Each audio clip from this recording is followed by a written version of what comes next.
your shoulder to cry on when you're in need. They'll never leave you alone, no.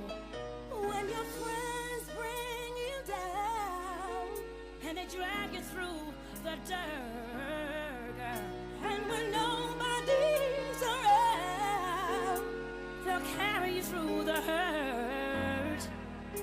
Just remember that family comes first. Where you gonna run? When no one is around. No one is around. Do you think out there they'll love you when your face is on the ground? Face is on the ground. When you feel your strength is almost gone, and your arms are getting weak. And you're getting weak. And you don't think you keep holding on. Hold on. Remember, family comes first. I can see you crying. Someone broke your heart. Instead of being with those who love you, you spend time apart. It's because you think they won't understand the pain you're going through, so you don't reach out your hand for them till they'll pull and reach for you. Just remember, family comes first. When no one is around, where you gonna run? Do you think out there they'll love you when your face is on? You know that we love when you feel your strength is almost gone, and your arms are getting weak. And you don't think you keep holding on, we'll help you stand tall on your feet. Don't you be ashamed of your family. Brought you into this earth and love you since birth unconditionally. Yeah. Oh yes. Sometimes you may disagree, and you won't see eye to eye. Don't you run away. Oh no. They'll be right by your side.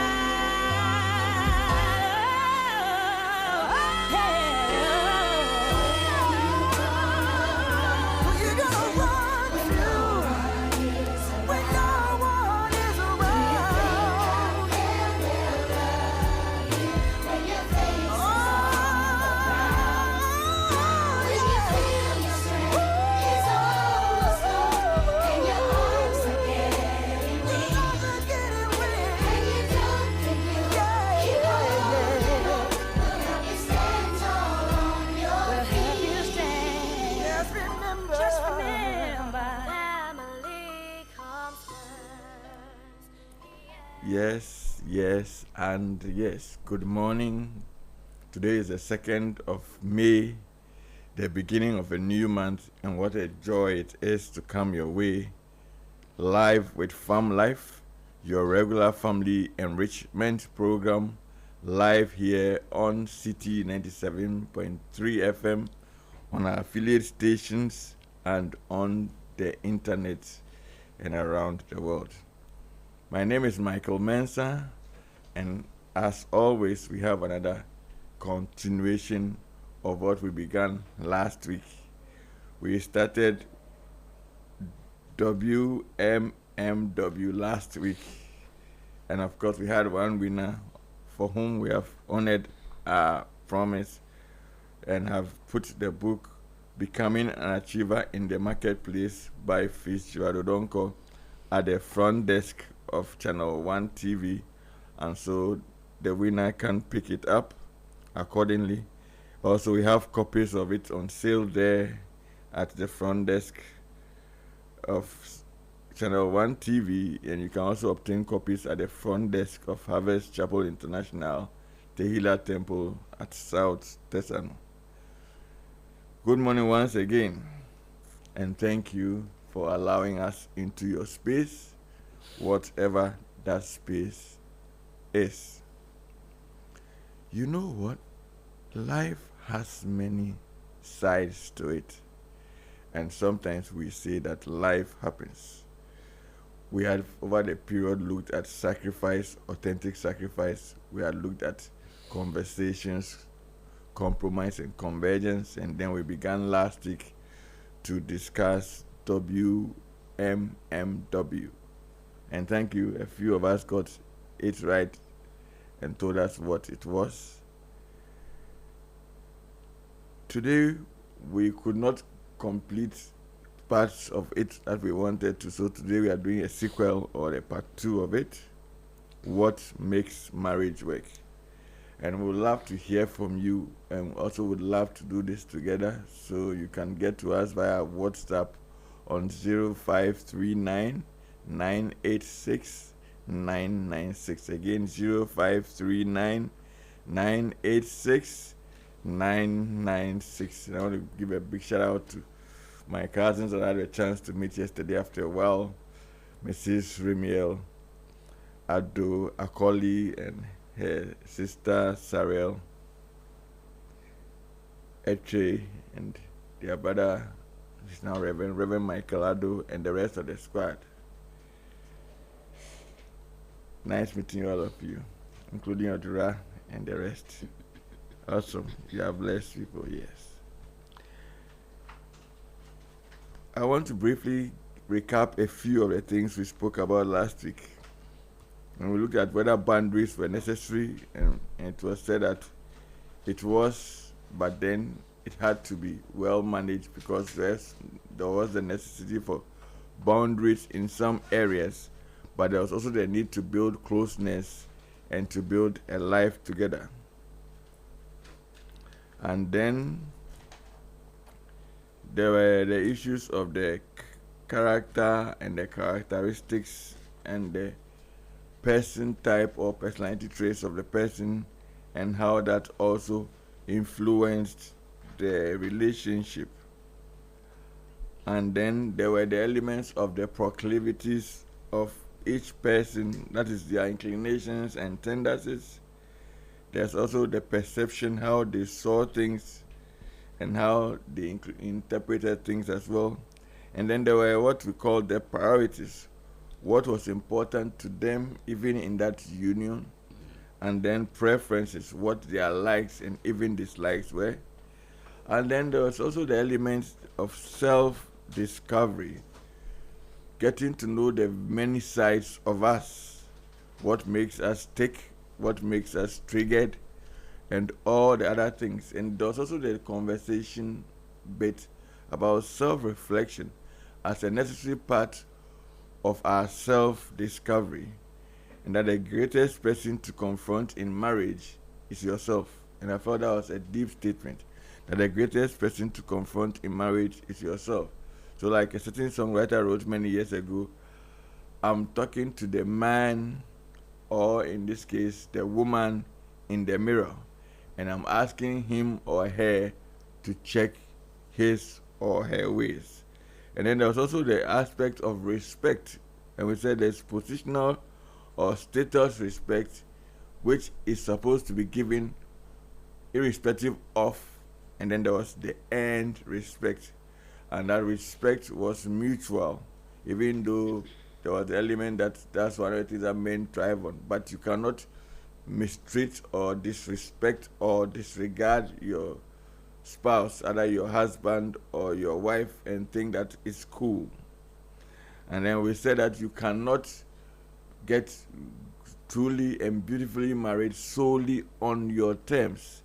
It's supposed to be a mutual relationship. And then on the boundaries also we said that there was a need to have some structure, but some level of flexibility was necessary to make the relationship healthy. Then also there was the issue of understanding, that we should seek to understand our partners and not just end there, but also seek to be understood by our partners. So it was a give and a take. And then another big one was the issue of forgiveness, that because of the closeness of the relationship, having all the fineness of proximity, bringing you so close. Each was about to or would or may step on the toes of the other in many little and sometimes medium and occasionally maybe big ways. But it took forgiveness, or to take forgiveness, to make the marriage work. So forgiveness was a necessary part of making the marriage work. And then there was this element that love is a basic requirement. And Mama Dora, I remember, said that loving thoughts were necessary. They need to learn to grow. You need to learn to grow the loving thoughts, because it will not just be spontaneous and automatic, because the dust will settle. The rubber will meet the road.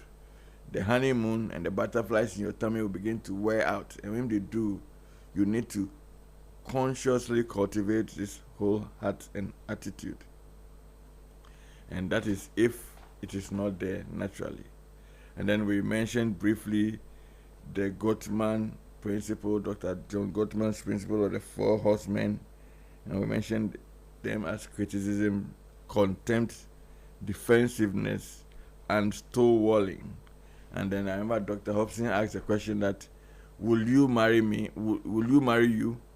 So you should ask yourself in the scheme of things that will I marry me? So if are you good marriage material? Are you presenting yourself in the best form possible? And then we mentioned sex, and then the additional dimension of romance was added, that sex is not just the act, but the whole process, and how to be romantic was necessary. Then also the issue of fidelity and how that can affect the union also came in, so that it will undergird the element of trust, of transparency, and of all the other factors that make the marriage work. Today we are going to go on. I hope I've been helpful to you so far in the brief recap. You can go to Farm Life with Farm Life, one word, FAMLIFE, with WITH, 2 letters, M and M.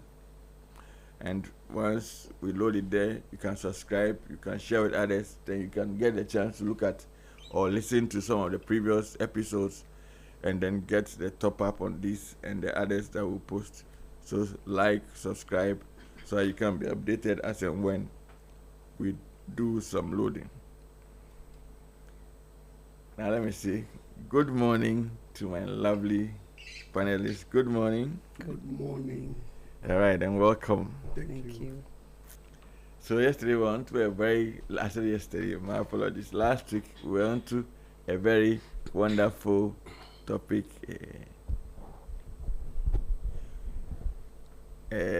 which you are both aware, and we didn't complete, and so we are doing the part 2. Thank you so much for making time to come. So we have Mrs. Dora Ocquaye-Nortey, who is a mother. I was just telling you how I admire her and how I keep learning from her. And my dear ones, it's not a fluke. It's deep. She's an amazing woman, a very, very amazing woman. She's a lawyer, she's a counselor, and as for mommy, and a great woman who loves God. I'll call her a great woman of God, because she's true to the tenets of the Christian faith, and that's amazing. And then Dr. Emmanuel Hopeson, who was here last week and blessed us as well. He's the CEO of Center for Peace and Reconciliation.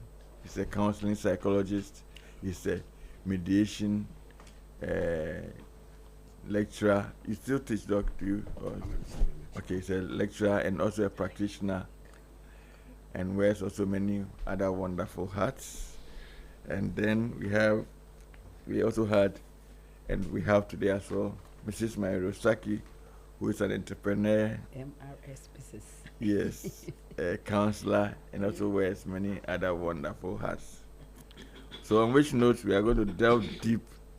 Last week we were at the element of sex and romance, because when Madi mentioned sex, then Sutawe Doc brought in the element of romance, that it's not just the sex or physical bit of it, but there's the whole process that goes around it, and that's the level of romance. And among other things, Doc is a sex therapist. I'm learning small to be. Please forgive me. I'm learning to be one. I'm training small. Yeah. That's wonderful. Because we all want to. They say the biggest room in the world is a room for improvement. So we're all learning. We'll learn till. I know. Yes, so let me begin with Mama Dora, then I come to you, Doc. Mama D, Yes. good morning once again. Hi, morning, and good morning to our listeners. Yes. Please, we are beginning with sex and romance this morning. It's a hot one. Why is that necessary to make the marriage work? Why is romance and sex necessary to make the marriage work? Okay. Sex, romance, it's not only about flowers and date nights. While those may be, part of wanting to show affection and romance in a marriage relationship. Okay. But the whole essence of sex and romance is to ensure that the couple have emotional connection. There's a connection between the couple, and that there is intentional affection. There is a plan. There is a desire. There is an effort toward showing affection. And also it entails the sustained pursuit of one another. I think when marriage has begun, it's not too difficult showing love in the very initial stages of the relationship. Generally. It's not because love is top on the list. It's so easy to forgive. It's so easy to be accommodating. It's so easy to overlook the wrongs and the mistakes you even make at that stage in your life. But romance and affection will require that you sustain to sustain the romance. There has to be the sustained pursuit, the desire to always pursue one another, in love and affection. Some of us have been in marriage for all these years. If you don't take time, over familiarity and taking each other for granted can rob you of the little ways in which you can show affection and romance. Okay, so it has to be something that is sustained. And the reason it's important is because romance and affection is like oil in a machine. Okay, I guess most of us or all of us drive. You know what it means like to have oil in your engine running and functioning well. Okay, romance and affection becomes like oil in a machine. Whilst it's not the only thing that is needed. Okay, but it keeps the marriage running. It keeps the marriage running. Without affection, marriage or relationship becomes a strain. It becomes a burden, and sometimes not easy to be expressed. It becomes it can become repulsive if there is no affection. Okay, can you imagine a man who never tells his wife "I love you," he never buys you any present, doesn't use kind words, is always dominating you and running you like you are a nobody in the relationship, and yet at night comes and says, "Look, I want to sleep with you." It is either that the person will say, "I'm not interested," or it's okay, here I am. Do whatever it is you want to do and go. So it can reduce marriage to becoming mechanical. So romance and affection is very necessary, and that's why we will engage our listeners and we will be talking about it this morning.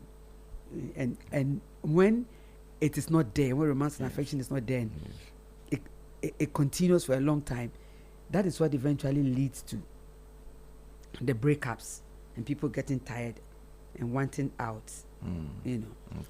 So it's a necessary. It brings so many benefits to the marriage, and I guess my other colleagues will have opportunity of sharing why it is necessary to tackle this problem Awesome. this morning. This great asset this morning, because it oils the marriage. It makes the marriage smooth, and it's easy to support one another and to be available for each other. Okay. Awesome. If you're just joining us, it's Fam Life, your regular family engagement program, live here on City 97.3 FM. And I'm in the studio with Mrs. Dora Ocquaye-Nortey, Mrs. Sackey, and Dr. Emmanuel Hopeson. And we are discussing the part 2 of what makes marriage work. And we began with a hot one, sex and romance. And Mama Dora has set us off when I asked her whether it was necessary, and you heard what she had to say. And let me come to Doc. Somebody says that your sibling, your mom or parents, or they say siblings are aunties and uncles, and nibblings are nephews and nieces. So somebody said, or even good friends can give you some level of affection, can give you some level of support, can tell you some positive words and encourage you.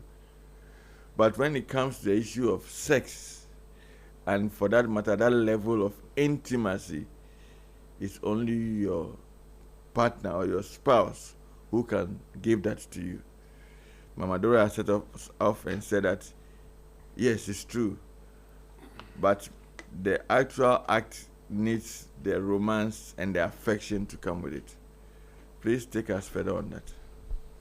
Okay. Anytime we are talking about emotions or affection, the first thing that will help us to understand it better is to appreciate the totality of the person or the human being and the human nature.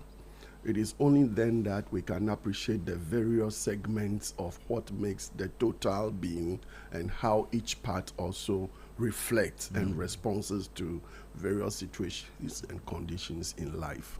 So I always want to appreciate the trichotomy of the human person, which has to do with the person being a spirit, having a soul, and living in a body. Others may believe in maybe dichotomy alone, which is just human being is a spirit and a soul. And some people may also believe in the tridichotomy, which is the combination of the two. However, most popularly, theory has to do with the trichotomy, which is the body, the spirit, soul, and body. Now, when you take the whole person, the spirit, soul, and body, there are three major areas that expresses this human being to the outside. And that is the person's mind, the person's will, and the person's emotion. The mind, the will, and the emotion. So that form the person in the inside. So your husband or your spouse or your partner is not the body you are seeing. Your partner is the soul, the spirit, and the body. And the inside of that partner is his or her mind, his or her will, and his or her emotion. So generally put, if you take the person's mind, will, and emotion into consideration as the person's person in the inside, it is bigger, greater, mightier, more valuable than just the body. That is why I always say that even currently, WHO has made it so clear that 85% of sickness, disease we report at the hospital today are not biological, which only affect just the body, but they are a combination of this 85% of psycho-emotional and stress related. So if 85% of your person is affected in any way, then you are not well.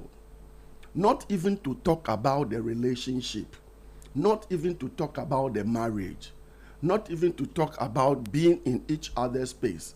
We are talking about you as an individual. You are not well, because 85% of you is either undermined, ignored, neglected, or not being paid attention to at all. Okay. If your child will go to school and will score 15 over 100, Yes. why are you paying school fees? That is what we do to ourselves. Okay. So this topic really, I think, hit the nail right at the head when we want to talk about relationship and what role emotion plays. Okay. Now, if we take emotion and we take the mind and we take the will of the person, we can see that that is what we play with. That is what we ignore. That is what we undermine. So when we are talking about sex and romance, that is the most part in the marriage that relates to the person in the inside, Okay. because it engages the person's mind per the way you speak, the way you interact, the way you communicate, and it addresses the person's will, which is how the person is being valued, how is the person respected, how is the person being treated, how is the person's concerns being addressed and taken care of. Okay. Then coming to the person's emotion, how is the person feeling? Okay. How is the person responding to your actions? Okay. What are the person's interpretation of your actions? Okay. And there comes what is the person's perception about how he or she is being treated. Okay. And how is that person naming the perception? Okay. Because the theory of perception is saying that whether what the person perceived Yes. is right or is wrong, the feeling it gives is the same. Okay. So if the way you speak to the person Yes. appeals to the person's mind as if you are not respecting him or her, Yes. you don't care about him or her, let us say that it is just in the person's mind. However, his body or her body will respond to that perception, whether you like it or not. Yes. And the person will also respond based on how he or she want to reciprocate this perception in action towards you, in order to also protect their emotional territorial boundaries, in order to feel relief, be at peace with themselves. Okay. And then how is the will considered? How is the person's wish taken care of? Is it even being listened to at all? That is the first thing. When the person perceives he's not being listened to, then the next thing the person will also do is that they will also put in a mechanism not to listen. And that is where the building of walls and all that start from. Then the emotion. When somebody is broken physically, the head is broken, the arm is broken, the leg is broken, the person may be in POP. So everybody will know that, oh, this person has a fracture. So it can be treated. But my question is, what about if the emotion is broken? What about if the person in the inside is broken? Who sees it? And how do we even care or cater for it? So that becomes one of the major things that when we talk about sex and romance, Yes. it is not just about just the kissing, the touching, the holding, and all that goes with it. Okay. But let us look at it from this generalized background or foundation first. So when we start building on Yes. why it is important Yes. and necessary, Yes. I think we can speak more to it. Awesome. All right. Now let me come to Marie. Marie, I like your braids. Me, man, they assemble. Or the Yeah, but Asema look- Badada. You're looking like, I like your earrings. The way they are done. Don't mind me. African I lady. slept very late last night, just for your records. Thank you. So maybe it's lack of sufficient sleep. You had dog. Hey. Maybe it's lack of sufficient sleep. that is triggering me. Rather. You see, you messy on my head. Yes. So then, in Doc's statement, he mentioned the fact that the trichotomy of the human being and spoke about the soul and said there are the 3 dimensions of the soul: the emotions, the will, and the intellect. And then he focused on the emotions and spoke about how that affects us, whether it's a perception or whether it's a reality, and how both of them evoke the same emotions, because for that person, that is how they perceive it. Does that then mean that a couple must, in trying to build closeness, not only look at it from their perspective? And in last week we spoke about boundaries, and I mentioned that of course some actions and stuff are not helpful. Does it mean that the other or the spouse must realize that for the closeness, the romantic expressions to happen in building the physical intimacy, as the case may be, the person should look not only on his or her own satisfaction, preferences, and priorities, but should also be considerate about that of the other spouse, or I say the other spouse, of the spouse. Yeah. What do you think, please? Yes, thank you very much. After this exposition by Doc,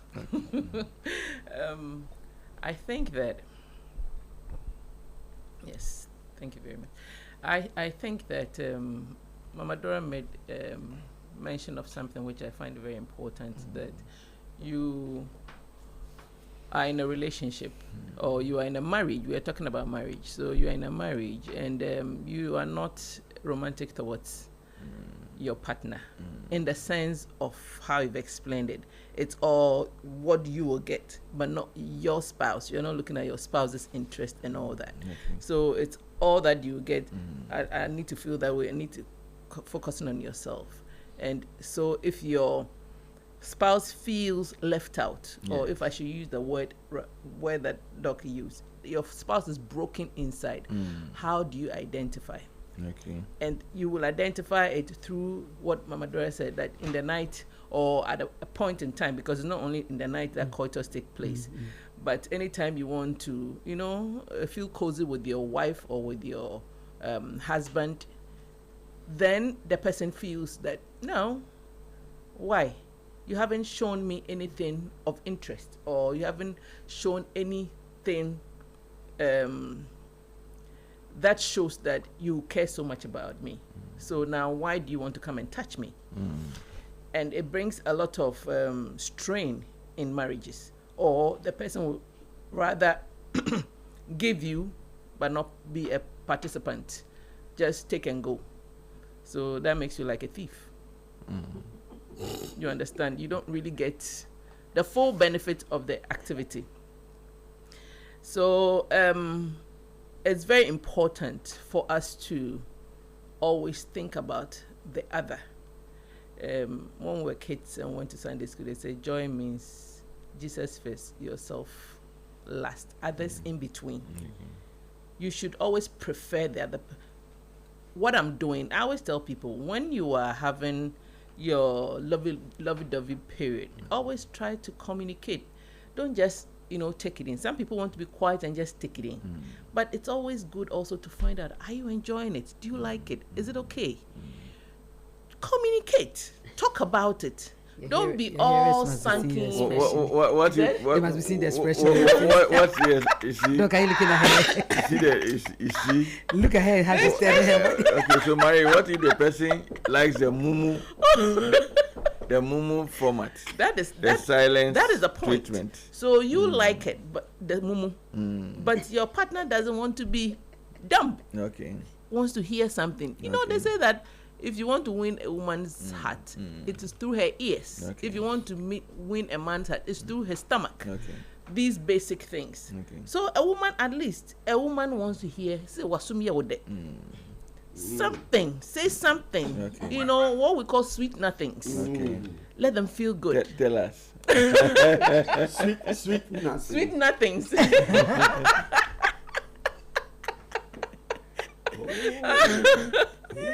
You know, don't be mumu or don't be dumb. Don't cut out the communication. But even when you are doing the communication, there's a mode in which you do the communication. You are not talking like we are talking on right now. Even it has its own tempos. Okay. You know, Okay. or it's way they do it, the way you whisper. I remember my sister had a friend, and she has a soft voice and all that. And the first time my grandmother at the time met this lady, my sister introduced her to my grandmother, and she was my grandmother was like, they were in secondary school. My grandmother was like, oh my God, one's today, you know, Dofubio or Shenide, something like that. Okay. You know, because we have bedroom voice. To which your voice is like It's like a lover's voice in the bedroom. Okay. You don't talk the same way when you are in that mood. I love As- you.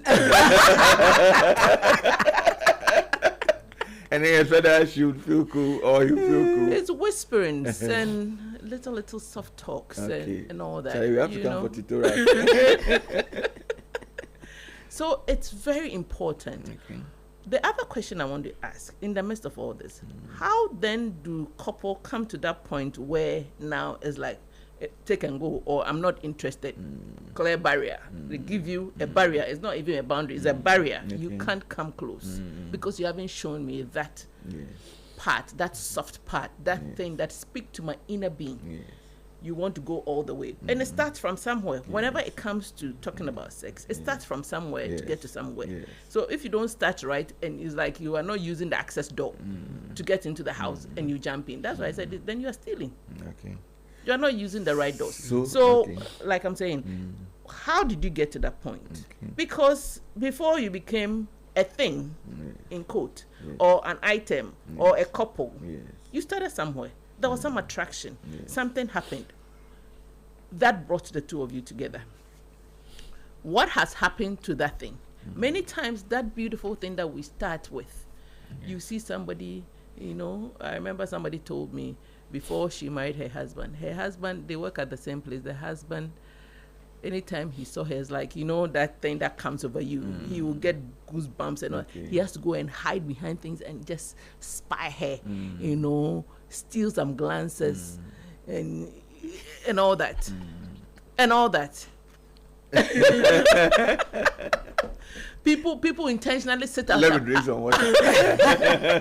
people will The sit at look on intentional Dog's face location at because they Marie, know no? that this asimesi will come and pass. Okay. So they'll position themselves just to see the person pass, just to see the person do certain things. They enjoyed it, and then they get to a point able to get closer to the person and then get into marriage. And then what happens? Yes. Then the same person that used to steal glances, the same person that you go and sit behind her door and wait for 10 years for her to come. Now you treat her anyhow.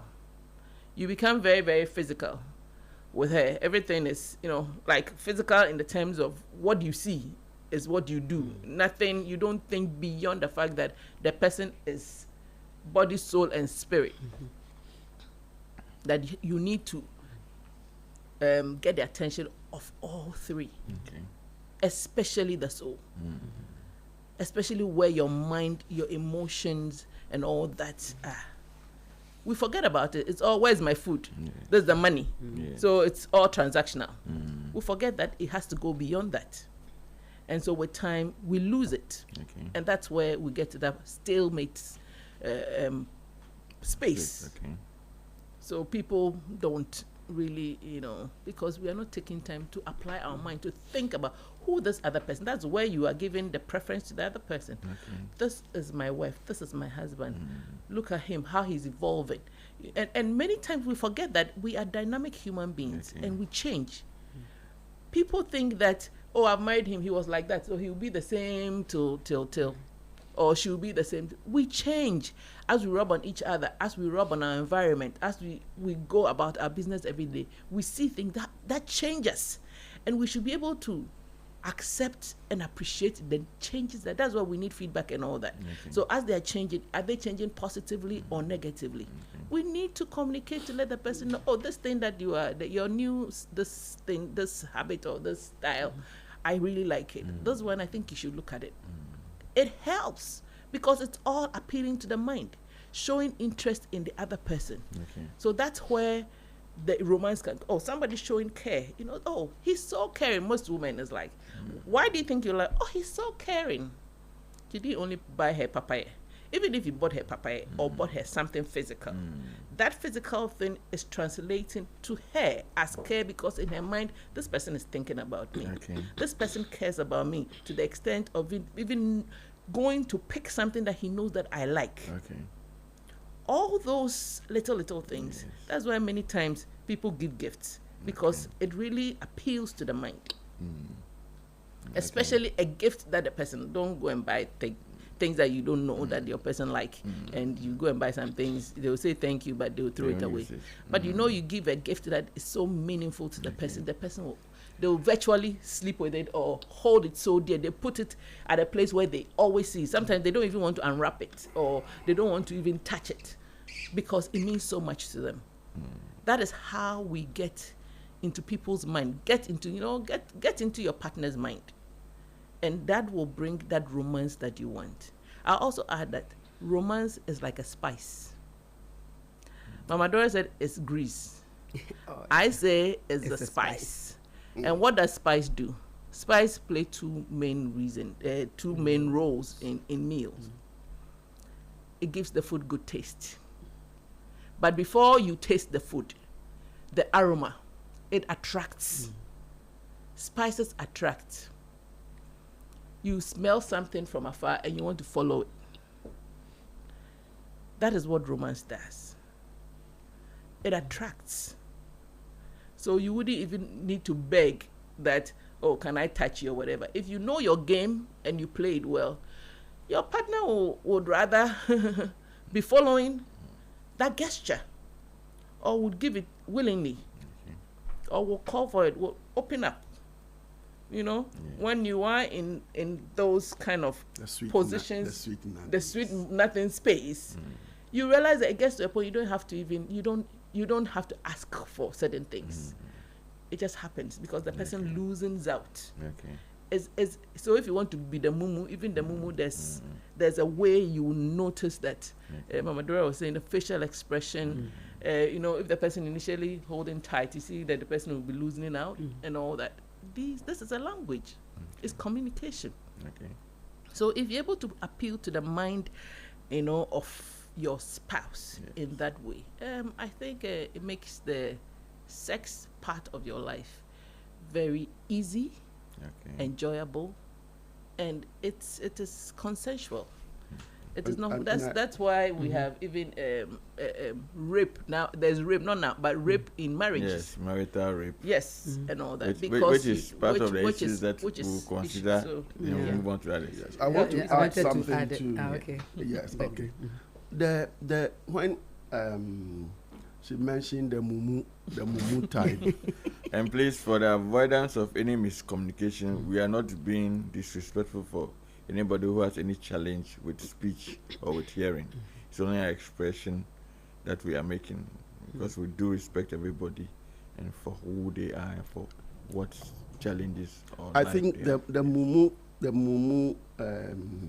she's referring to it's not necessarily people who are deaf and dumb Oh, yes. or have physical Yes, and challenges. that's because that word is sometimes used and Used, sometimes used Okay. derogatory. So That's it why is more I'm about people stating who it are just for that. non-expressive, Yes.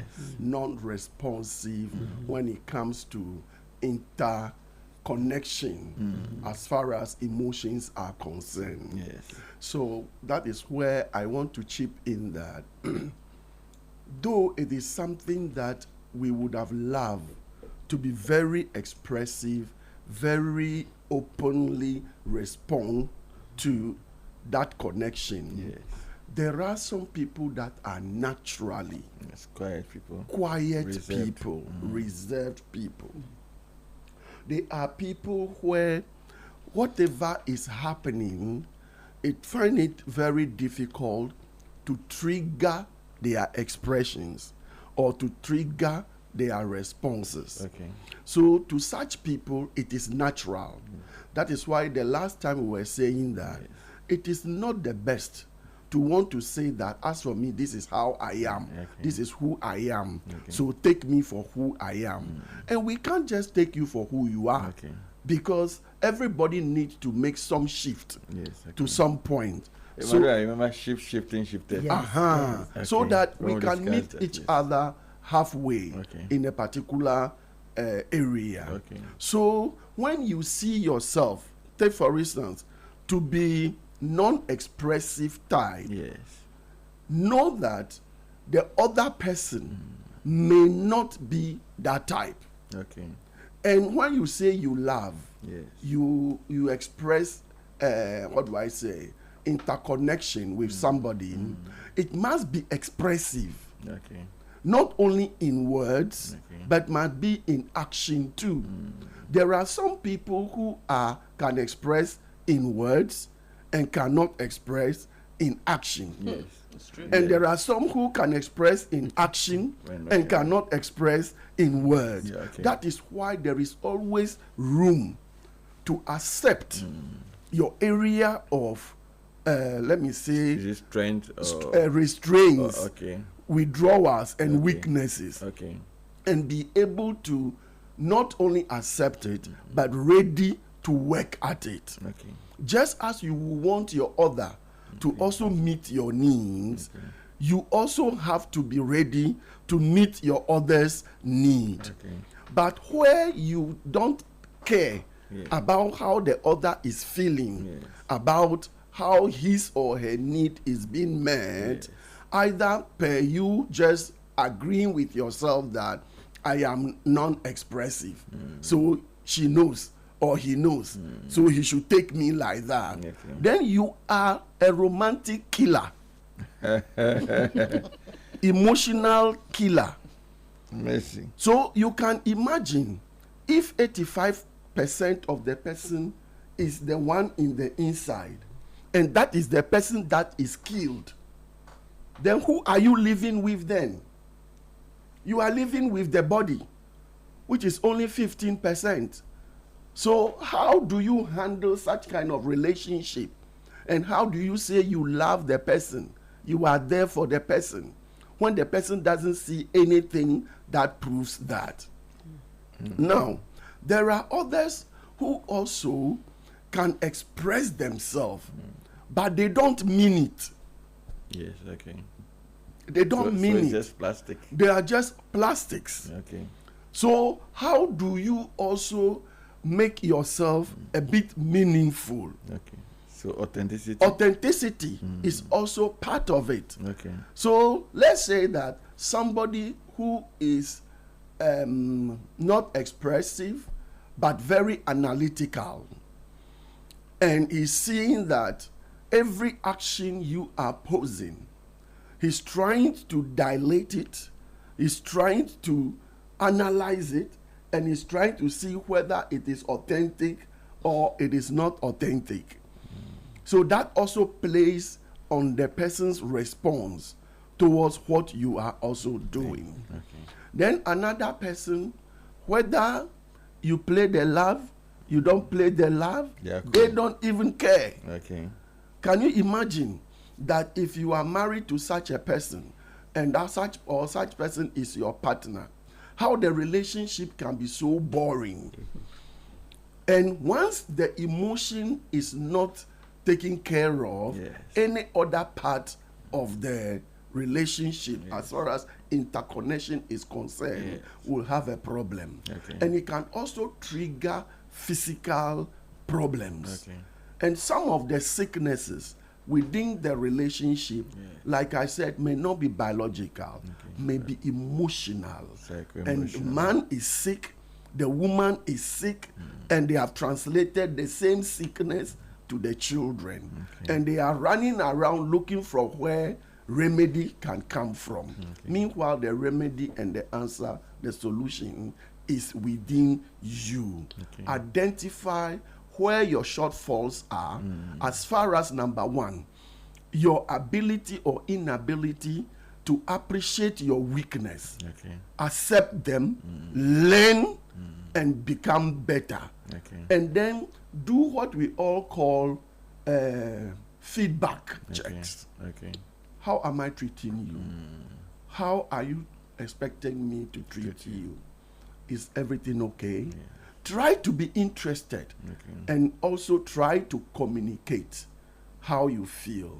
And I think when we get to the other sides too, we will speak to more factors. Yeah, so Awesome. I- Awesome. Yes, yeah, Mother, so I'm gonna come- yes. Doc has even added another dimension to Okay, what I yeah. was thinking. You know, Okay.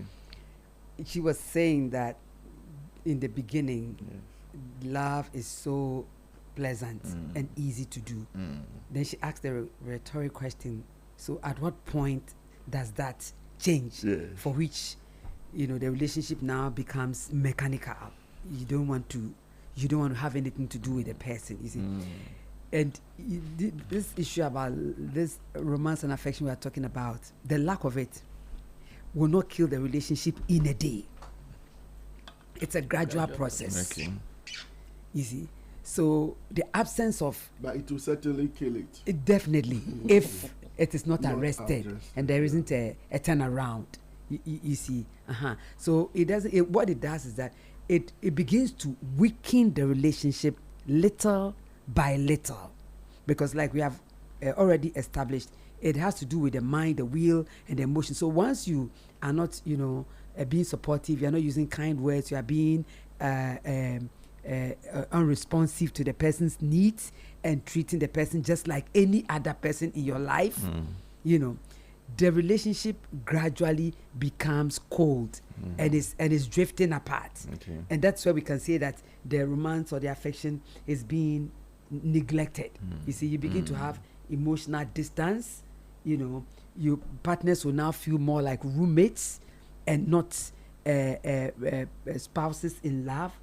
The communication becomes functional. It's not from the heart. You don't do deep sharing of yourselves and your lives. So you get a point where emotional needs to a very large extent are not met. And it is really at that point that a party or a spouse in that kind of relationship, when they go out and others appreciate them, they respond. They respond because it'll be like, I'm not loved this way in my home. I don't see this in my home. There was a young lady I was ever talking to who said that she's never felt worthy as far as her husband was concerned. Because she's made to feel that she can't do anything good. So it's just the negatives and it's a total rundown of her life. So this romance and affection we are talking about is not one that will kill the relationship in a day.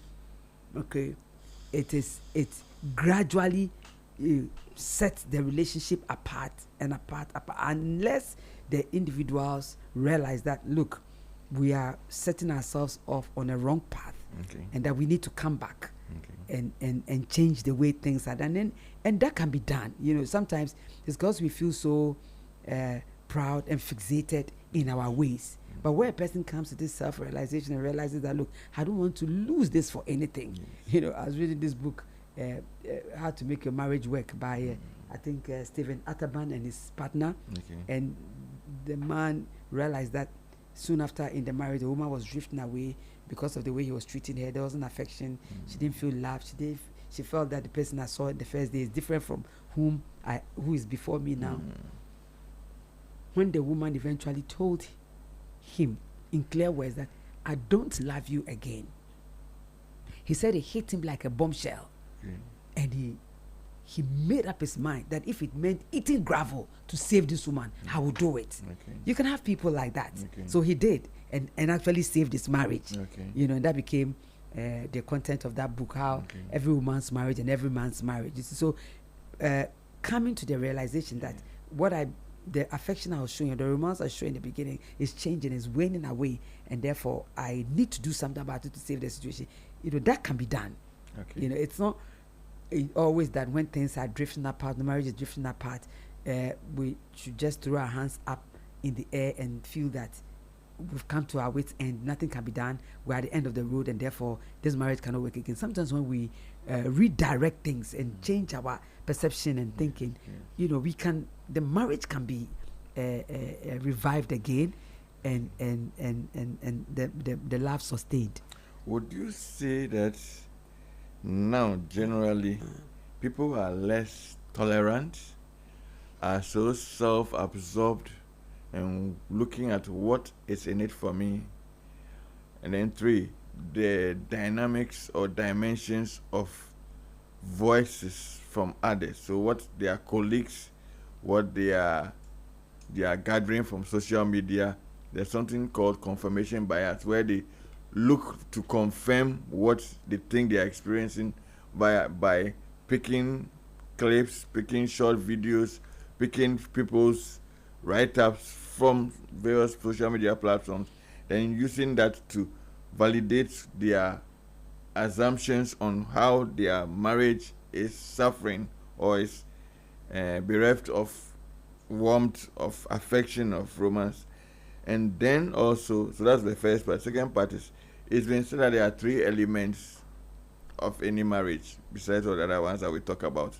There's passion, there's intimacy, and there's commitment.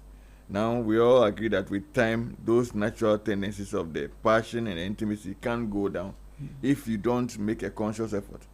But then, how can commitment, which is the third leg, encourage the spouses to work on managing closeness and still showing relevant romance, so that even through the years it does not become stale, as we have said so far, and then degenerate into where people feel unloved or feel they have become unlovable, and so think a retreat or a removal of themselves from the union may be the option, or finding a substitute or a replacement or receiving that affection somewhere. How does that also play out? You know, whilst we are talking about romance this morning, romance is not the only thing that makes a marriage successful. Okay.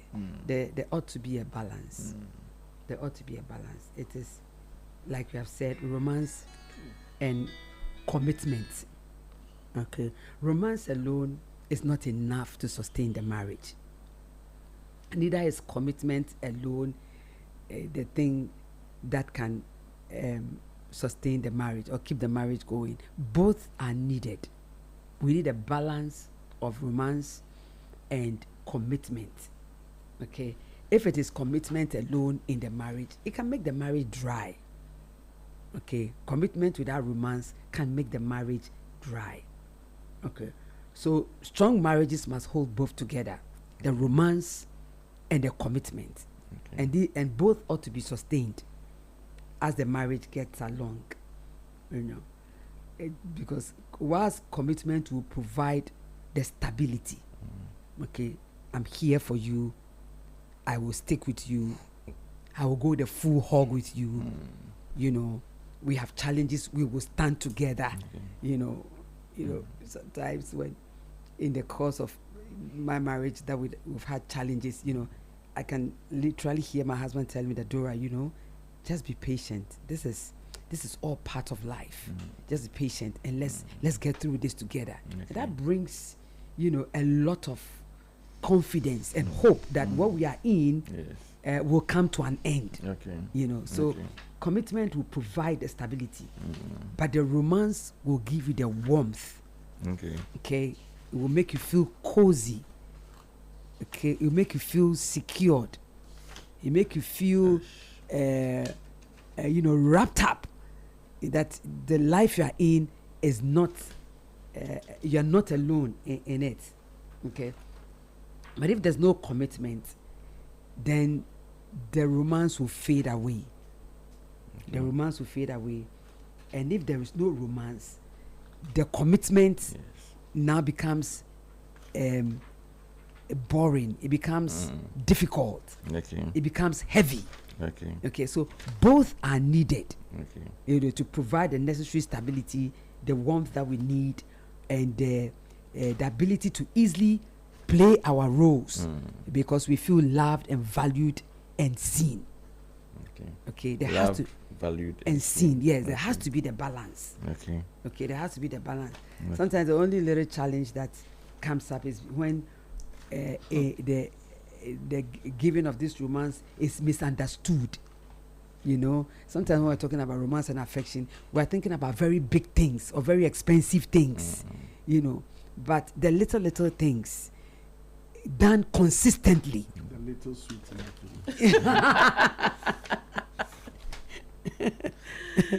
But done consistently, you know, the consistency and the continuous pursuit of showing affection and romance is what I think we need as we get along. Plus the commitment, a kind word here, a gentle word here, you know, some intentional time, you know, here, sticking surprise notes in spouses' pockets or bags or gifts or, you know, some surprises. Something that makes it You awesome. know, will spice the marriage, will spice the relationship. A listening ear. Okay. You know, I And a think I listening watched a clip about a husband talking to the wife and the wife on the phone and the frustration the husband felt.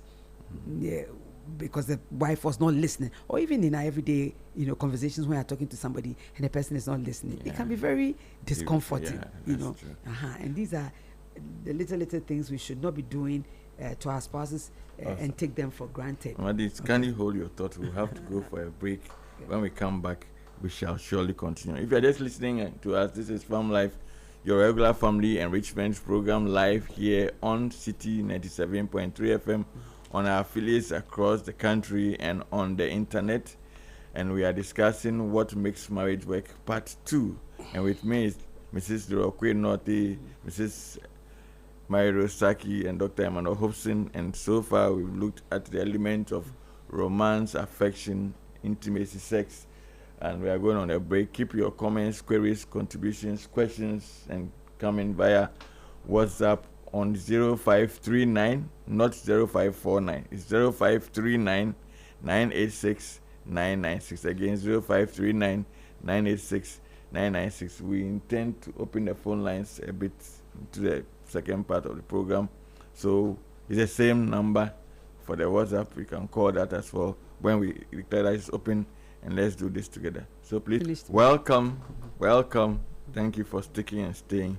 Now I want to move on to another aspect, and we'll be doing what we call the dovetailing move this morning. I want us to look at two very significant aspects as well, which has to do, you mentioned, Mama D, that romance alone cannot run the marriage, but you need a commitment. I like the way you put it. Said commitment brings stability, and romance brings warmth. Awesome. Now I want us to look at, and you spoke about having a listening ear and all, and then Doc mentioned the loop of feedback, listening and receiving feedback graciously. I often say that it doesn't matter the emotion that counts with the message. Take the emotion out and receive the information, because if you don't, it may come back to haunt or hurt both of you. Now I want to ask two things for us to consider. I want us to look at the element of Mama, do you done, eh? Yes. Okay, please. so then I'm going to go to Doc and I come to Mary. I want us to look at the element of partner styles or partner style and habits, and then dovetail into the issue of what causes infidelity, the issue of how important fidelity is in marriage. Then after that one, we'll be looking at some of the no-nos or the marriage killers. You hear me? So be thinking of that as well in your minds. What are the things that kill marriage? Because we're saying that we are looking at what makes marriage work. So what does not make marriage work? So I would want you to go there, but we want to start to the next level with what are the elements of partner styles and habits that can derail or positively influence the marriage, 1, and 2. Is fidelity a character issue? Is it engineered by environmental factors, or is it first an internal dynamic that plays out when the right opportunity comes? Or is it that some people are even aggressors and so would even create the opportunity if it's even not there? So Doc, this is why I want us to look at partner style and habits, and then how that dovetails into When we fidelity and infidelity issues. When we talk about partners' style, I always want us to back the findings strongly with any form of scientific or clinical assessment to give us a better and a deeper understanding to some of these things. Okay. When we talk about emotion, Yes. emotion is being guided and regulated by the limbic system of our mind or of our brain. The part of our brain that handles emotion is the limbic system. Okay. And it is categorized into 3 different parts. We have the hippocampus. And the hippocampus is what helps us to retrieve memories. Okay. How we have been treated, how we have been talked to, Okay. how we have been handled well or bad. It also brings memories of the far past, even to our childhood and how we have grown, and that is what plays on our emotions Okay. when we are of age and have even gotten married. Now, when you talk about this memory reflection part of our brain, there is a difference between how men's own operates Okay. and how women's own operates. When it comes to hippocampus, which deals with memories, Yes. women have it much more Okay. than men. So it means that when it comes to emotions, Yes. things you do so many years, things they have gone through so many years, things you have said so many years. And remember, somebody can forgive, but they cannot forget. And if, take for instance, this person who is this woman Yes. who have a high hippocampus of memories, Yes. and also is melancholic, who also can reflect on things that deep-seated issues thinker. and holding Analyze on it, them. analyze them, keeping them, Critically. and then really I critical. and reliving them because they even see in pictures. Okay. So it's not that they only have the memory, but they are also seeing it The in visuals. in the pictures. Okay. So maybe a smell Yes. will remind them Of what of an happened. event. Yes. Maybe a word you use Yes. can trigger Something. something in the far past. And when that happens, Yes. it triggers a response, Okay. known or unknown to us. Yes. So you may think, oh, I did not touch her, I did not talk to her, I did not do this, or I said this thing, and you just take it and just sweep it under the carpet. When the person wants to draw your attention, or you see some kind of withdrawal, Yes. you are not quick enough to want to even ask, is everything okay? It means you don't even read the responses and the day-to-day emotional response of your partner. Okay. It means you don't care. There is nothing that explains that. How long and how much will it take to want to see somebody you know Yes. that this time around he's not or she's not himself or herself. herself or this, and you don't even care to ask. Okay. So it goes much more than just a physical something. That's why I want to establish it for us to know what even biological effects, Yes. scientific effects, clinical effects some of these things has. Okay. Then we see that of the amygdala, Okay. which is the second part of the brain. And this amygdala, men has it more. Okay. Men have it more than women in operations. And what does this amygdala does? It protects and make people fish out threats. So men want to see things that are threatening their ego, threatening their pride, threatening their well-being, and how they feel and look like. Okay. So you can imagine, one is full of memories, playing it back. One is full of trying to protect themselves from threats to their person, Okay. who they are, how they feel about themselves. And these are things that we don't have control over. Okay. This is how it is once we are human beings. Then we have hypothalamus. Okay. And the hypothalamus is what regulates both the hippocampus and the amygdala Okay. in the actions we take. So it means that when the memory part, how the actions are taken, it's regulated by what? The hypothalamus in action beats. When it comes to amygdala, protecting our threats, protecting ourselves from threats, it regulates that one also. Okay. And then that same hypothalamus Yes. is what regulates our libido, Okay. how we feel romantic, how we feel and desire somebody, Okay. how you feel and desire to be intimate Okay. is controlled Okay. by that. So it is both for men and for women. However, women are driven by the memories and men are driven by threats that really they want to protect themselves from. So let's take, for instance, a man who wants to maybe joke, play, cook, or do house chores together with the wife. Yes. The wife wants to play the memory of how the husband or the partner is placing bulbs, doing things, cleaning the house, and is so lovingly connected. How the husband walks to the kitchen. You see how he's smiling and saying it. Get to the kitchen, wash the bowls, and help cook and all that. The woman keeps that memory, and they will be playing it over and over and over and over. And once they are playing it, they are hypothalamus, which is how their body should respond, is also activated.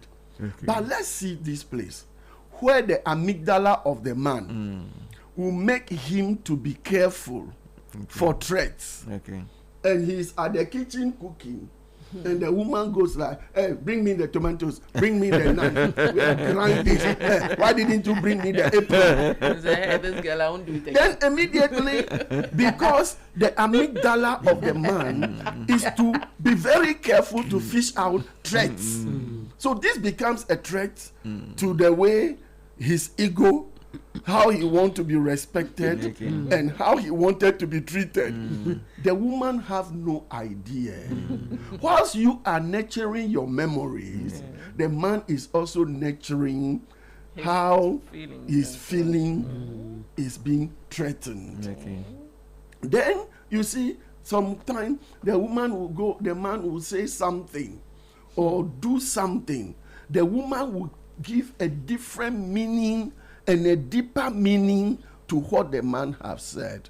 And when the woman also says something, the man is also fishing out how he's being threatened. Then at the end of the day, whether both of them like it or not, it comes to what the hypothalamus will allow the body to respond to it. So it is not something just we are saying it because we feel this is how people or couples should behave. It is established. It is what it is. Whether we choose it or not, it will have an effect. It will have its effect on us. We get it now.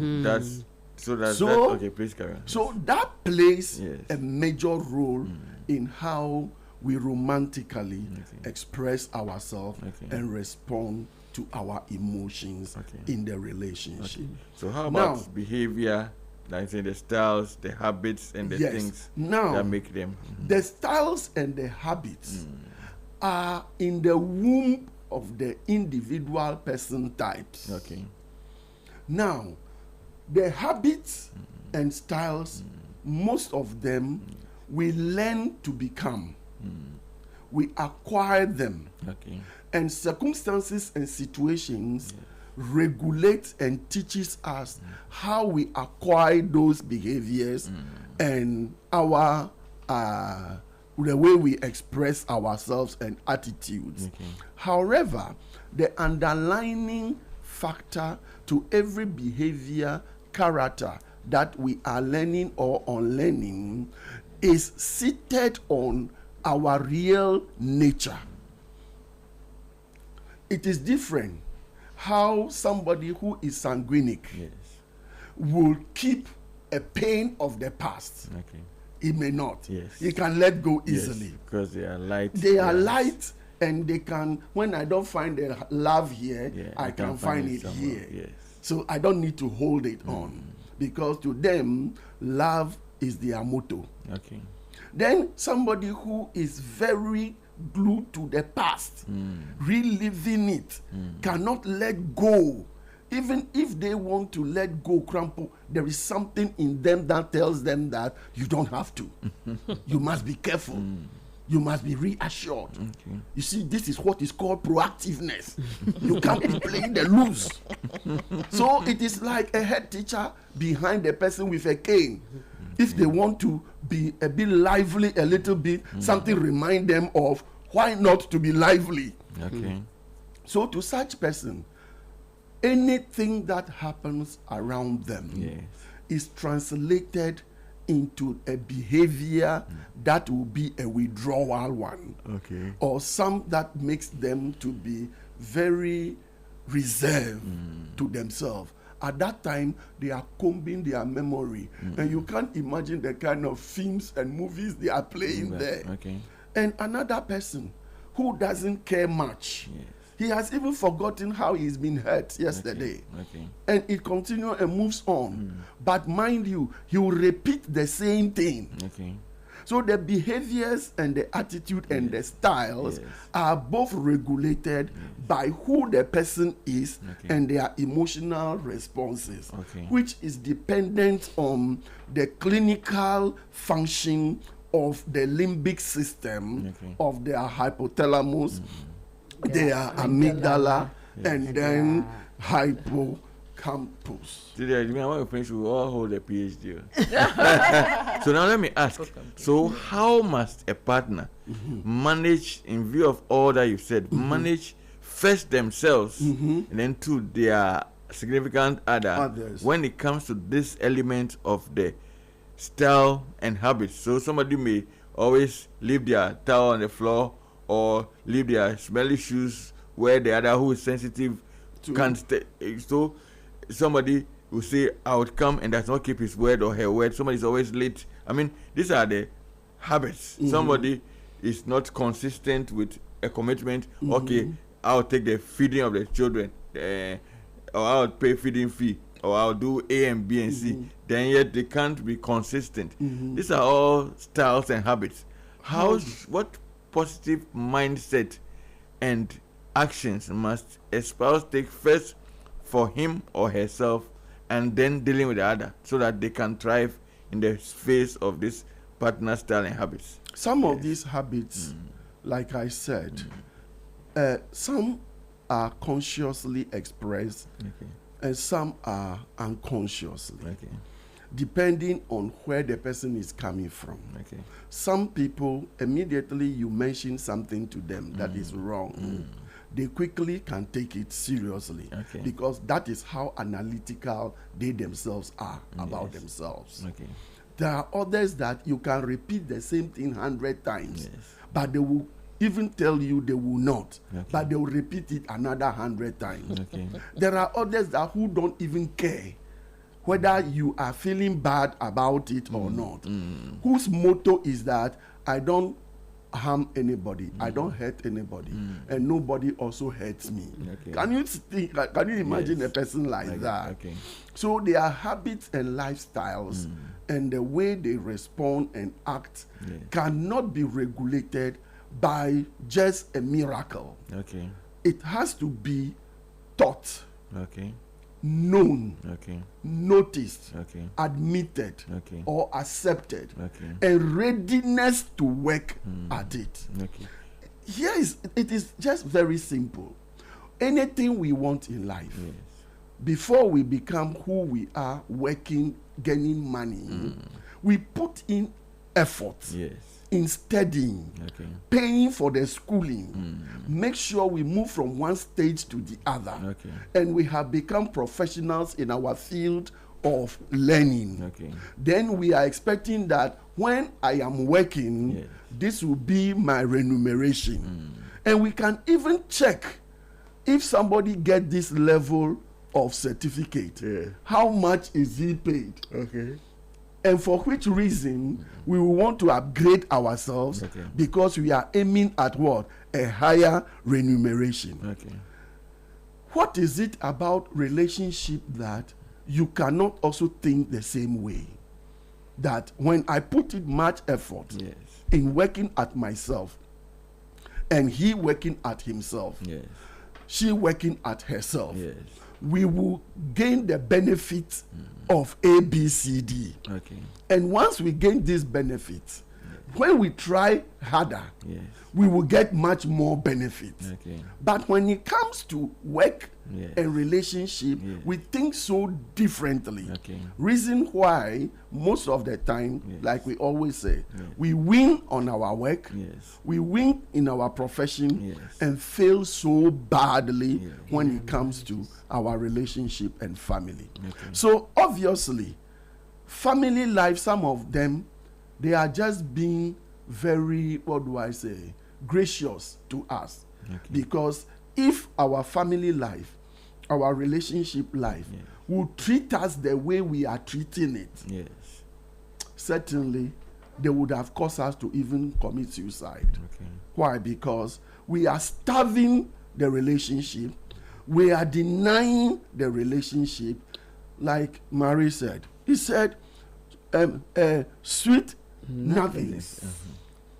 And things that we will do is not the big things, Okay. but it is the smaller things, the little things that we ignore and deny to do through our behaviors, our styles, our character, and our ignorance of not even having these weaknesses, Okay. which we don't even care to know. Okay. So we become our own enemies in the relationship, destroying the relationship and ending up destroying ourselves.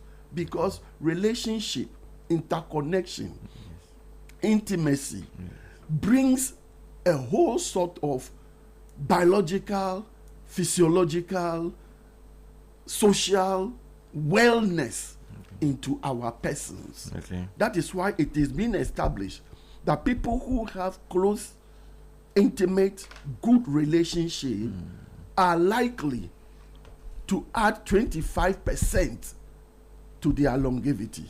Okay. If this is true, Yes. then can you imagine if 25% of longevity will be on any shelf or any school that we can attend to have it to add to our life? Can you imagine if we can even see it on the shelf? Okay. People would have gone to buy it already. Okay. But because it is something we How to have cultivate. and can do to ourselves. Yeah. And we are denying ourselves. Our immune systems are shutting down. Our emotional wellness is shutting down.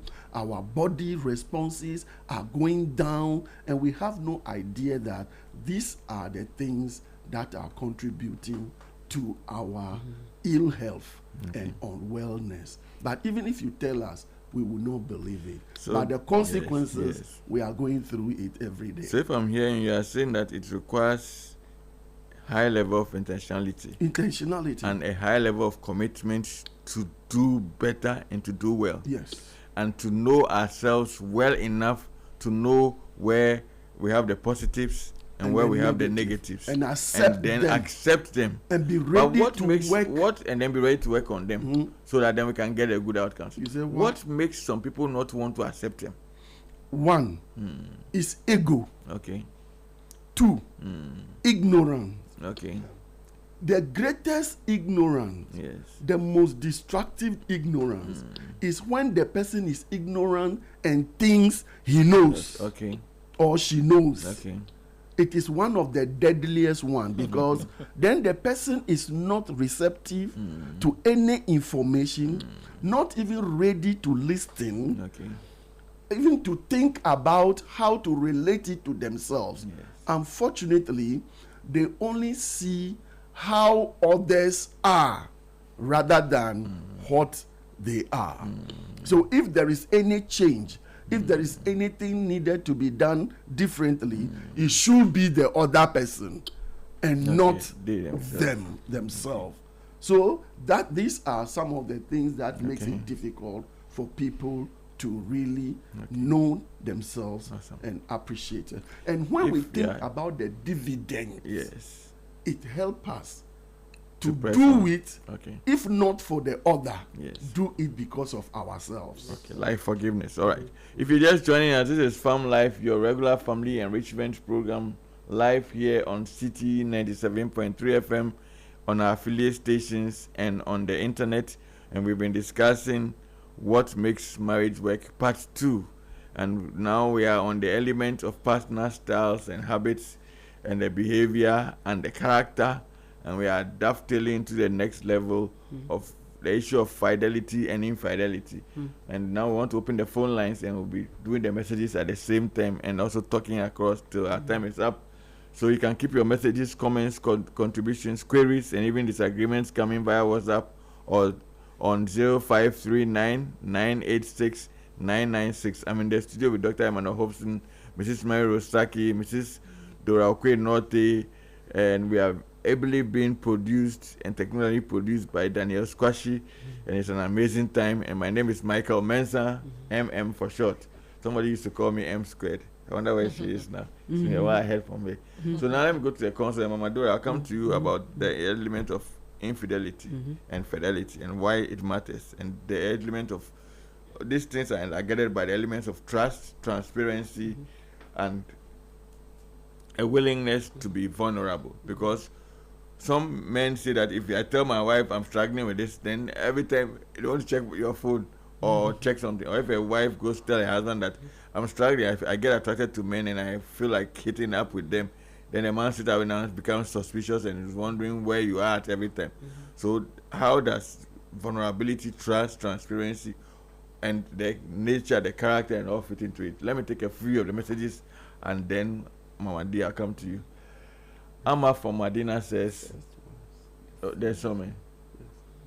The first one. This is the first one. Okay. Amma from Medina says, hello, I've been listening to you for a long time, but don't want to talk. But today's topic has moved me because I'm broken. I'm broken totally.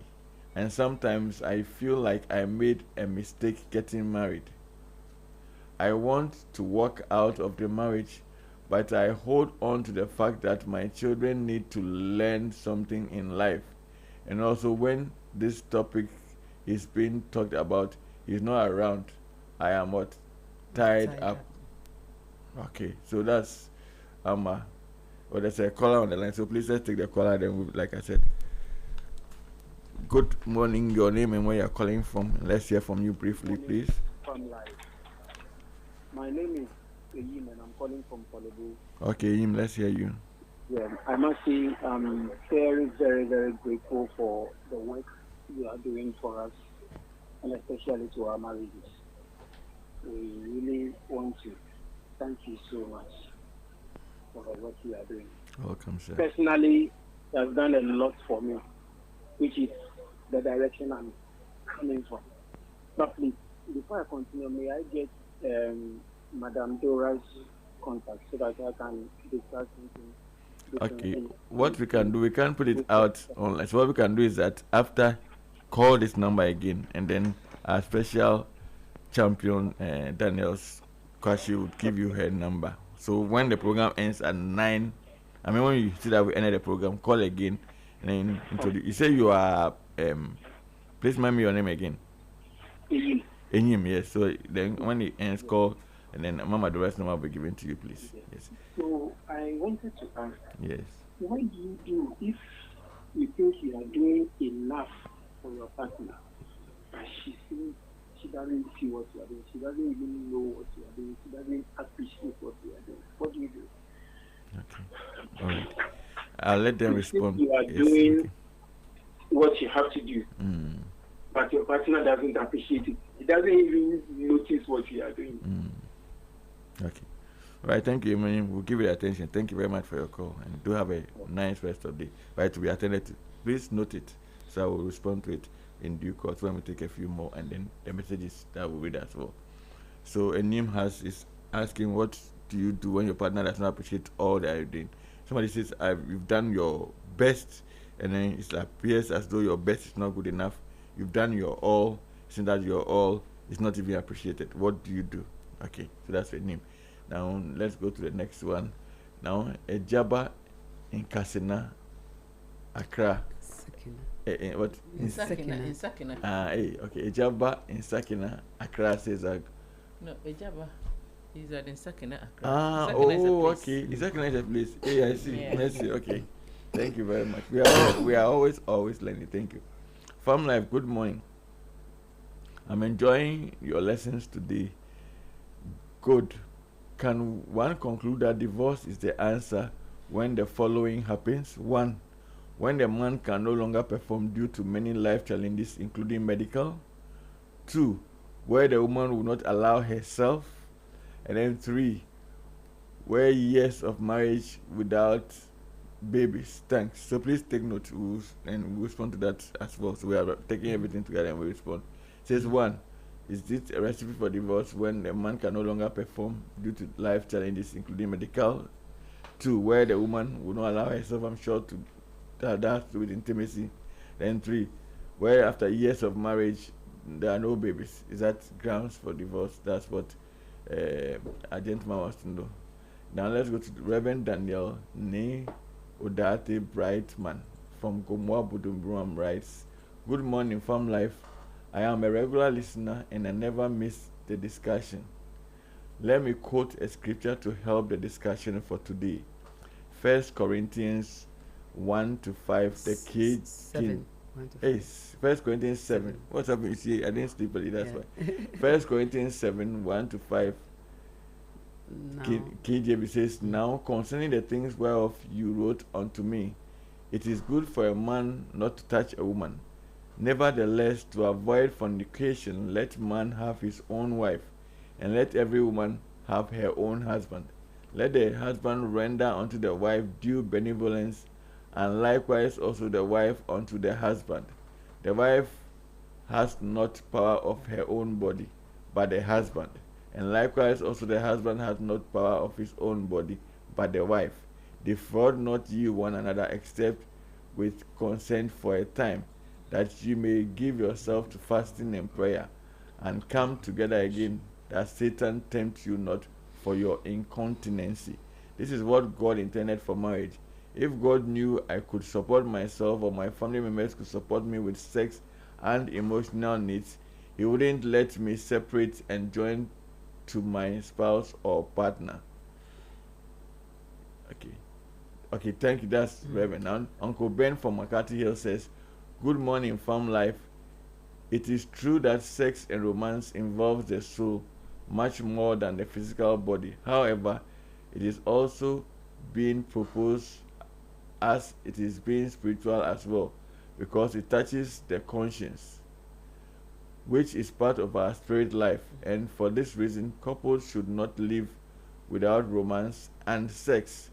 It is total commitment to the covenant or the bond of marriage. That's Uncle Ben from Makati. Thank you all so far. And then, okay, somebody else. Is there someone? Somebody says what? Please carry. The continuation of what you're reading. Oh, the continuation of Uncle Ben's. Okay. It continues from total commitment. Scripture admonishes us. Okay, Scripture admonishes us to. Okay, then our great fathers like Abraham, Isaac, were all seen romancing their wives at the point in time. All right. That's what Uncle Ben says. Welcome, Dr. Hopeson. Okay, nice one. So please, let's respond to the two. Names. Let's do a name's own first. It says that if you are doing your best or your all and your spouse does not even see it at all, what do you do? That's the first one. I don't know who take that, more than one of you. Then the second one is about the 3 questions, whether they are grounds for divorce. A man cannot perform anymore, whether life challenges or medically. A woman is not giving herself to her husband. And then thirdly, after years of marriage, there's no issue of childbearing. What is that grounds for divorce? So the floor is open. Anyone can take it, please. Okay. You know, for Ayim, her not appreciating him, you know, has that been the practice all the while in the relationship? Is it something that started along the way, or that is the type of wife that he has, which is that she never appreciates, you know, anything that he does, or doesn't see that he's doing enough. You know, naturally there are people like that, who do not appreciate anything. Don't whether big things or little things. As some of them, they don't really care. But there are also others who will appreciate even the smallest gifts or effort that anybody makes towards them. Okay. So in this case, they probably, I don't know whether there's any displeasure, you know, because you know, for women we are interwoven. So one thing affects every area of our lives. So is that something that he's done or is doing that is put her off, and therefore now wouldn't see anything that the man is doing? You see. But having said that, is it a matter that they've discussed? Has he brought it up for discussion? That, look, I do A, B, C, D, or you don't seem to appreciate the effort I make. You know, it's a matter they should talk about, and to give her the opportunity to explain why she appears like she doesn't appreciate what he does. For all you know, she probably doesn't even know that he doesn't feel appreciated. Okay, so that's her communication style. Yes. Which is not positive for him, but she's not realizing that she's not appreciating. Yes. Okay. So I get what you're saying. He should find out. He should put that concern across to her, and let her be able to explain that maybe I do not know, I didn't realize I was doing this harm to you, and therefore I will make efforts to change. Okay. But however, if it is a deliberate thing, then you want to find out why she does that. Because appreciating people for little things, thank you, you know, I love this, I like this, you are kind, and all of that. These are natural responses that we give when people do things for us, you know. And more so, like we have learnt in this marriage talks, that even for us, it should be more pronounced and more intentional, because that's what spices up the marriage and helps us, you know, move the marriage, you know, upward. So I think it's a conversation he must have with her and find out. You see. So what if it does not respond well? Could it be that they should seek third-party help? Definitely, they should seek. If they are not able to resolve it themselves. You know, some persons, I don't know, but some persons generally are very, very selfish and could not be bothered about what you do for them. It's all about what they get and how they should be made to feel good. and do not care. So how that's a character thing, not yes, they don't care how much that kills you or what extent you go to do that. There's some people like that. Okay. You know, in a marriage, don't give any money, salt, husband has provide, pepper, husband has provide. You know, whatever thing, go to your daddy, let him provide. And that's the mindset. You see, which is not too good a mindset, because you know, once you come in, there has to be support from both sides to make the marriage work. And also, some people want to meet others' needs per the way they think or they want. Okay. If it is the person you are doing it for, if the person you are relating it to, then you should also be interested in how the person wants it, what the person wants, and how you can meet that need. Okay. There's a second one, but let me take a few more messages and we add it. So Jennifer from Nungwa says, "Good morning, Farm Life. I'm grateful and privileged to listen to you every Saturday morning. Your topics you treat is really helping me in my marriage. Good to know. Thank you. God bless you and your panelists abundantly. Please, Mr. Mensah, can I get your number?" Oh, sure, Jennifer. We there for you, as MTN will say. MTN come and pay me. So please call. Okay, no, I want a message. So my champion man said Daniel will send it to you directly, and then we can talk after. So Chichi in Amman here says, "Good morning, dear Farm Life. Why is it that people, especially young girls who don't want to go and look for a job, so much involve themselves in multiple sexual intimacy just because of accumulation tendency? In this case, is there any form of infidelity to any of these sexual partners when she jumps from one man to the other, be it on the streets, in the hotels, call it where it may be or whatever?" That's somebody asking. So please, so is that a statement or is a question? I think he's concerned about those young girls who will not want to settle in marriage but engage in multiple being sex, promiscuous like being promiscuous to get money. Get their needs. To So get money. so it's like benefits. They are offering what they are offering what they have to get what they want. She has already defined why they are doing it. Okay. Now let's see, Fifi. Fifi says, "Hello, Farm Life. God bless you for these topics. My challenge is, why is romance only the responsibility of man alone? Why is that one not a shared responsibility like anything in marriage? When it comes to emotional well-being of the woman, it is the man's job to say and do something. But when it comes to the man's emotional need of sex, the woman's effort is now conditional, and the man who has the need is now expected to do something romantic, without which the woman now has a perceived legitimate excuse to not address the man's need. I agree with romantic helps, but it's unfair if romance..." I agree. Okay, thank you. I agree being romantic helps, but it is unfair if romance is in the marriage is one-sided and left to the man alone. At times it's almost running up. So now, who was going to respond to the guy? That's what we've been discussing. I think when Mary Rose was explaining, it wasn't only because she didn't. The emphasis was only not because it has to come from the man. It's reciprocal. It's reciprocal. Because the men also need romance, but we are saying that because men often are more sexual. Nothing. You Oh, just Charlie, scratch their head a little. Me before I got married, I put myself doctor. I gave myself 80/100. I said, "Oh, me, I'm romance champion." Charlie, the cards and the songs, my croaky voice, I was sing and tell her sweet things and the rose flowers and things. And when I got married, they made me understand my romance level was 20%.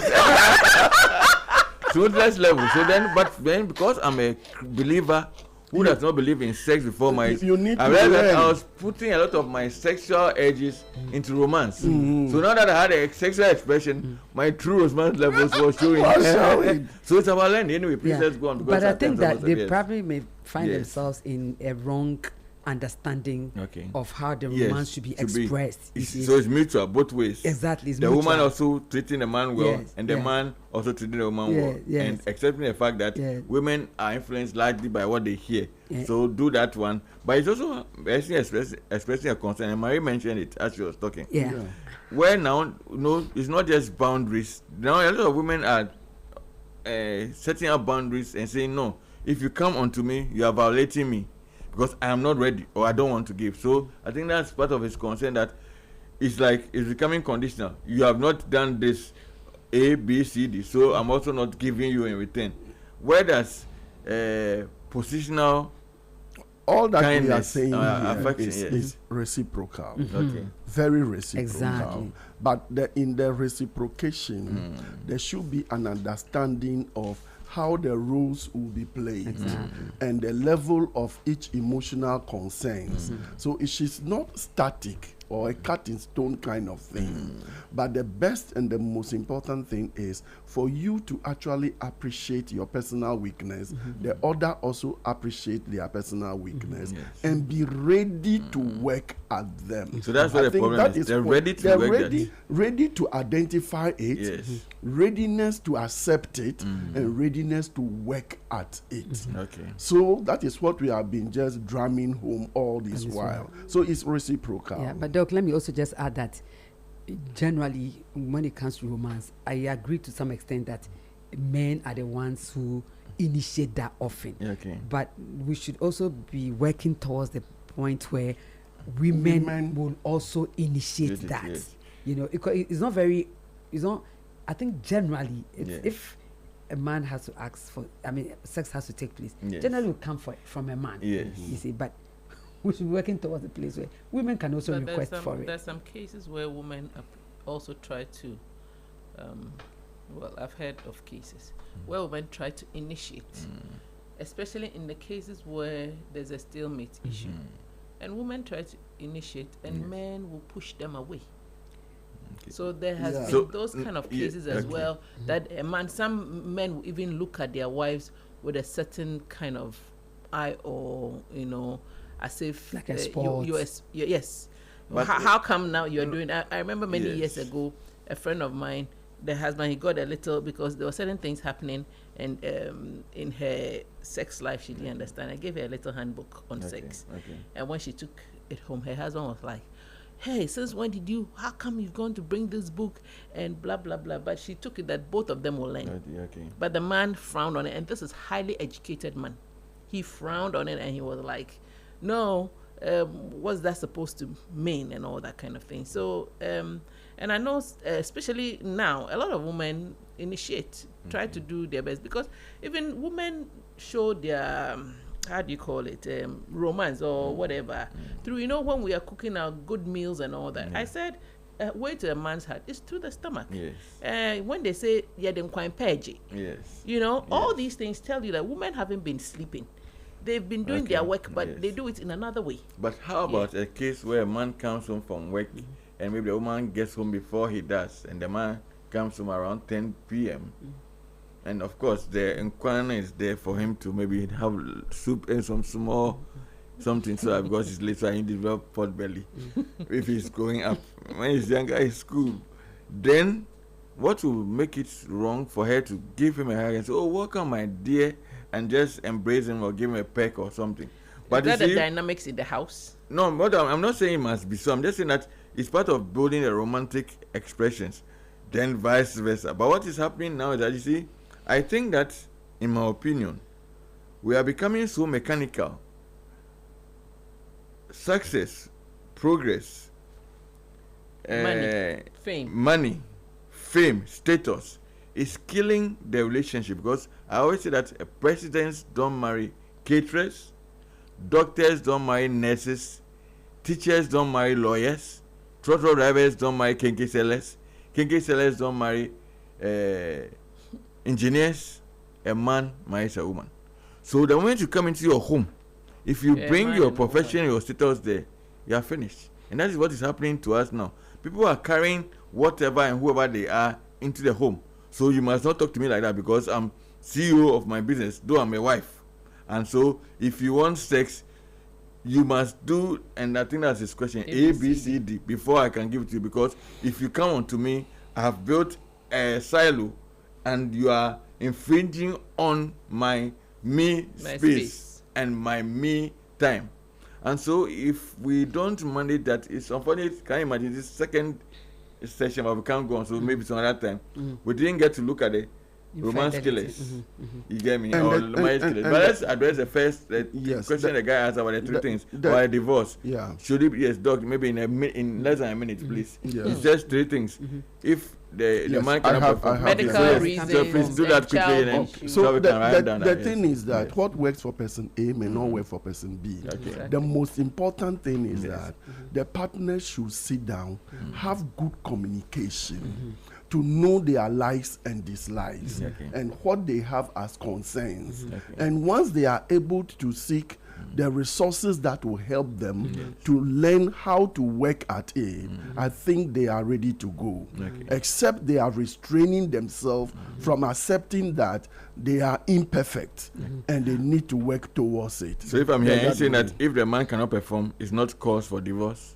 No. That is I just asked to medical that. reasons. It's something. Okay, yes. So then this third one is that these three things that he has mentioned, it is dependent on how the couples handle it.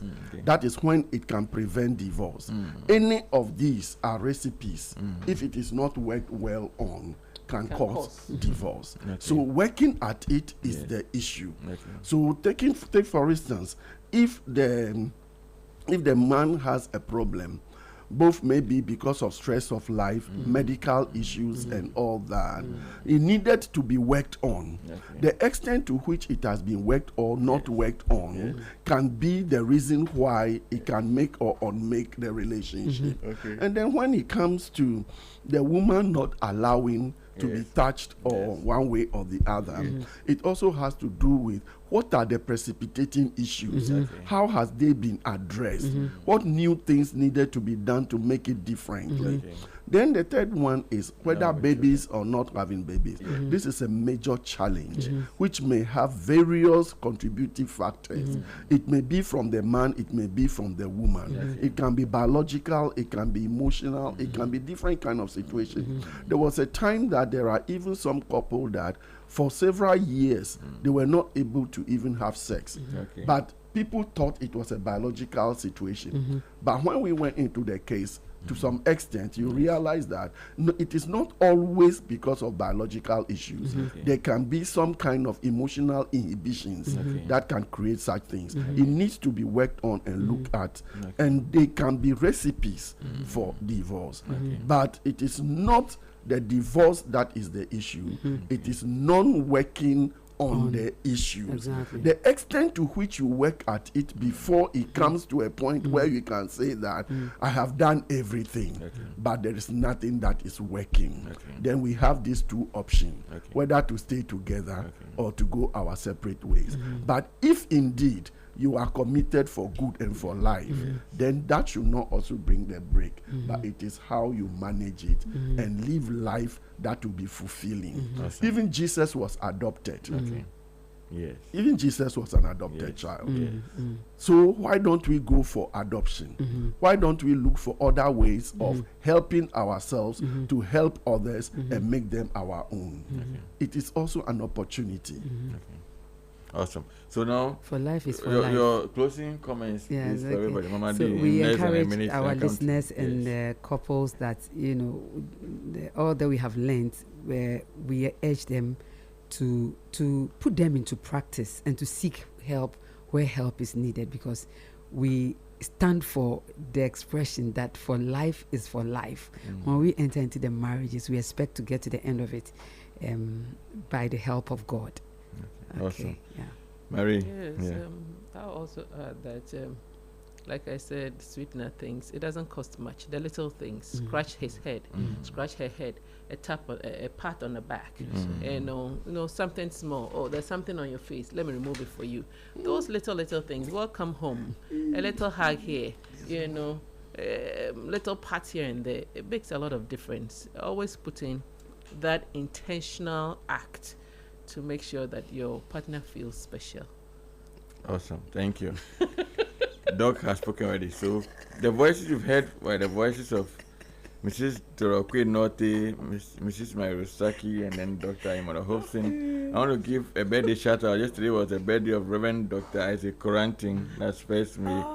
Yeah. Big shout out to Yosef. He's a gynecologist at Kolibut Teaching Hospital, an amazing man in many ways. I love to listen to him preach. He preach so wonderfully, very short and concise, and he has it all nicely put together. God bless you, and may the new year be amazing and special from all the people who you show your love to as his pastor of the first service at Harvest Chapel International Theater Temple. May you be blessed. May the Lord show you his mercy and his goodness, and may he favor you in every way.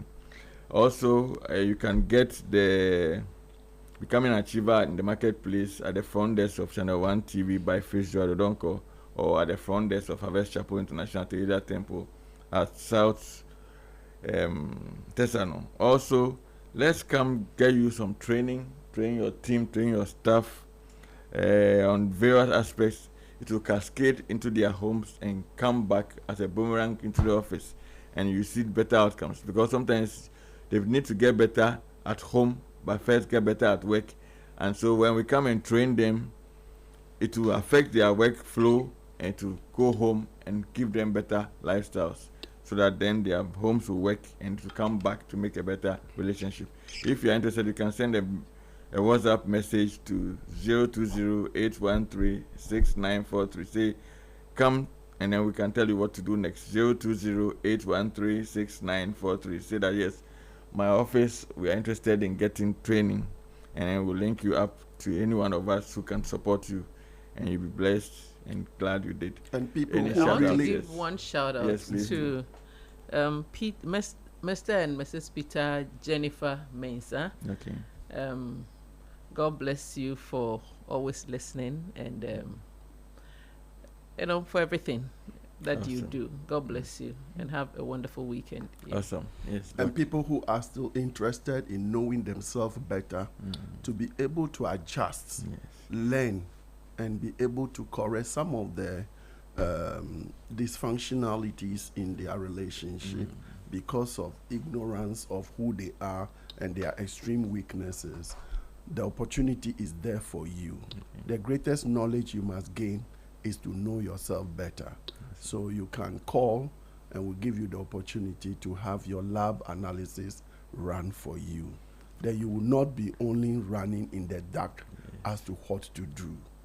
You need to know your spouse to be able to treat them better and well. Number. Awesome. Number. Are you going to put out a number? Call. Okay, number to call is 0244 90 71 90. 0244 90 71 90. Okay, awesome. On which note, we want to thank you all so much. We can never, we didn't exhaust it, we didn't go deep into the fidelity and infidelity bits and other areas. And we'll make time and look at that and see how it links up to character and to the element of other factors. The person type. Doc went a bit into that and how that influences that. I've been in the studio with Mrs. Dora Ocquaye-Nortey, Mrs. Sackey, and Dr. Emmanuel Hopeson. We have been able to produced by both technically and general production by Daniel Squashy. And my name is Michael Mensah. Stay tuned for the big issue, which is up next, and we'll catch you on the reround. And a big shout out to our other wonderful panelists, Sylvester Segbaya, Justin Owejiri, Amos Kevin Annan, and all the wonderful people, Professor Edem Sosu. We say a big shout out to all of you. And next week, God willing, we'll have a wonderful conversation about a precursor to Mother's Day, the penultimate day to Mother's Day. And so stay tuned, stay glued, and watch out for what we have in store for you. But you like it, and I know you'll be blessed. So have a wonderful weekend and new month, and we are out of here. Bye.